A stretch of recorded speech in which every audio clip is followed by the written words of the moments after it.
Big boss, I'm very sorry. I'm resigning from my position.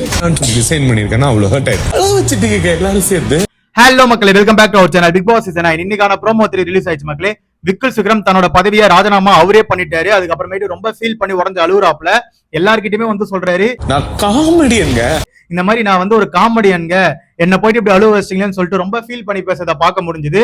ஆனா இந்த வீட்டுல நிறைய எமோஷன்ஸ் விளையாடும் விக்கல் சுக்ரம் அவர்களே. அதெல்லாம் வந்து கடந்துதான் வந்து இந்த கேம்ல வந்து ஜெயிக்க முடியும். ஏன்னா நீங்க யாருன்றது உங்களுக்கே தெரிய போறதுதான் அந்த கேமா இருக்கும். ஏன்னா நிறைய எமோஷன்ஸ் இருக்கும், சண்டைகளா இருக்கும். அது இல்லாம பர்சனலா நீங்க ஒருத்தர் கூட வந்து அட்டாச்சா இருப்பீங்க, அவங்களே வந்து உங்களுக்கு ஆப்போசிட்டா விளையாடுவாங்க. இதெல்லாம் கடந்துதான் நம்ம போய் ஆகணும், வேற வழியே இல்ல. சோ ஸ்ட்ராங்கா இருங்கன்றதா என்னோட தனிப்பட்ட கருத்து. சரி வாங்க வீடியோல போயிடலாம். அதுக்கு முன்னாடி நம்ம சேனலை சப்ஸ்கிரைப் பண்ணிக்கோங்க. ஒரு லைக் பண்ணிட்டு பாத்தீங்கன்னா சேனல் நிறைய பேருக்கு சஜஸ்ட் ஆகும். வாங்க வீடியோ உள்ள போயிடலாம். ஃபர்ஸ்ட் எடுத்தோடனே விக்கல் சுக்ரம் என்ன சொல்றாருன்னா, சாரி பிக் பாஸ், என்னால இந்த மேனேஜர் போஸ்டிங்க வந்து ஒழுங்கா பண்ண முடியல, இந்த வீட்டுல இருக்கவங்க எல்லாம் வந்து ஆர்டர் பண்ணி என்னால எடுத்துட்டு போக முடியல, நான் ரிசைன் பண்றேன்னு சொல்லி வெஸ்டாப்ல. அது எதனாலன்னு பாத்தீங்கன்னா, நம்ம சாண்ட்ரா அவர்கள் இருக்காங்களே, சாண்ட்ராவா அவர் வந்து கிச்சன் டீமுக்கு நீங்க வரணும்னா என்ன பண்ணணும்னு சொல்லி கேட்டிருப்பாப்ல.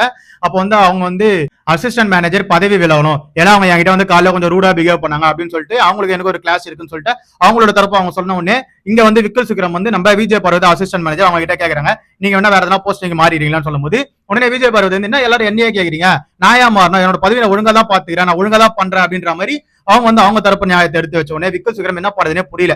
அடிமேல அடி அடிக்கிறான விக்கல் சுக்ரம் நேத்துல இருந்து அவரை என்ன பண்றதுனே புரியல. நேத்து ஃபுல்லா வேற தூங்க வேற இல்ல, காலையில வேற அவர் கொஞ்சம் சிக், உடம்பு வேற ரொம்ப முடியாம மாத்திரை எல்லாம் போட்டு படுத்துட்டு இருக்கலாம் பார்க்க முடிஞ்சது.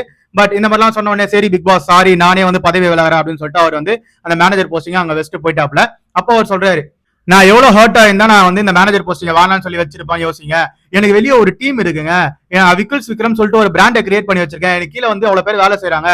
நான் வந்து என்னோட எமோஷன்ஸ் எல்லாம் காமிச்சிட்டு இருந்தேன்னு வச்சுக்கோங்களேன், வெளியே என்னோட பேர் என்ன டேமேஜ் ஆகும்ல, அதெல்லாம் வந்து உங்களுக்கு புரியவே மாட்டேதுன்னு சொல்லிட்டு அவர் வந்து அங்க ஃபீல் பண்றாப்ல. ஓகேவா? ஏன்னா விக்கல் சுக்ரம் வந்து இந்த கேமை மட்டும் கேமா பார்க்க மாட்டேறாரு, வெளியே இருக்க வேர்ல்டோட கனெக்ட் பண்ணி தான் பாக்குறாரு. அது பாக்குறது உண்மையிலே கரெக்ட் தான். ஏன்னா இங்க ஒரு விஷயம் வந்து தப்பு பண்றாங்க அப்படின்னு சொல்லிட்டு நம்ம ஒரு விஷயம் வந்து வெறுத்து வைக்கிறோம் இல்ல சண்டை போடுறோம்னா அது வந்து கரெக்டா இருந்ததுன்னா வெளியே சம ரீச் கிடைக்கும். அதே வந்து தப்பா இருந்ததுன்னா அப்படியே ஆப்போசிட்டா நடக்கும். ஓகே, அந்த பிக் பாஸ் வீட்ல வந்து நிறைய பேர் பாத்தீங்கன்னா, அதாவது நிறைய பேர் காணாம தான் போயிருக்காங்களே தவிர மேல வந்தவங்க பாத்தீங்கன்னா குறிப்பிட்ட பேர் தான் சொல்ல முடியும். சோ அதனாலதான் விக்கல் சுக்ரம் அங்க பயப்படுறாப்ல. அதனாலதான் அங்க வந்து எல்லார்கிட்டயும் வெக்ஸ் ஆகி பேசிட்டு இருந்தாரு. நான் வந்து காமெடியன்ங்க, என்னையே இப்படி அழுவ வைக்கிறீங்களா அப்படின்னு சொல்லிட்டு விக்கல் சுக்ரம் அவரோட ஆதங்கத்தெல்லாம் வந்து கொட்டிட்டு இருந்தாரு. இதை பார்க்கும்போது கஷ்டமா தான் இருக்கு. பட் அதனால விக்கல் சுக்ரம் மறுபடியும் ஸ்ட்ராங்கா வந்து கேம் ஆனதான் நினைக்கிறேன். அதுக்கப்புறம் விக்கல் சுக்ரம் கிட்ட இருந்து மேனேஜர் போஸ்டிங் வந்து சபரி கிட்ட மாறுது. சபரி இதுக்கப்புறம் நிறைய சேஞ்சஸ் எடுத்துட்டு வர வேண்டிய கட்டாயத்துல இருக்காரு. ஏன்னா அவர் ஒரு போஸ்டிங் வகிச்சாரு, அந்த ஸ்டாச்சுவா நிக்கிறது, அதை வந்து வேற ஒருத்தருக்கு மாத்தி விடணும். அதே மாதிரி அந்த போஸ்டிங்ல ஒருத்தவங்க இருப்பாங்களே அவங்களே வந்து ஆல்டர்னேட் பண்ணி மாத்தணும். இந்த மாதிரி நிறைய விஷயங்கள் அவருக்கு சவாலாவே தான் இருக்கும். பொறுத்திருந்து பார்ப்போம் எப்படி இதெல்லாம் எடுத்துட்டு போறாங்கன்னு சொல்லிட்டு. விக்கல் சுக்ரம் இப்படி உடஞ்சு அழுதாருல, அதை பத்தின கருத்துக்களை கீழே கமெண்ட் செக்ஷன்ல கமெண்ட் பண்ணுங்க, அதை பார்த்து நான் தெரிஞ்சுக்கிறேன். அதே நம்ம சேனலை சப்ஸ்கிரைப் பண்ணி கூட இருக்க வெளியே தட்டி விடுவாங்க, அப்பதான் நம்ம போற வீடியோ உடனே வந்து சேரும். Love you, bye, take care.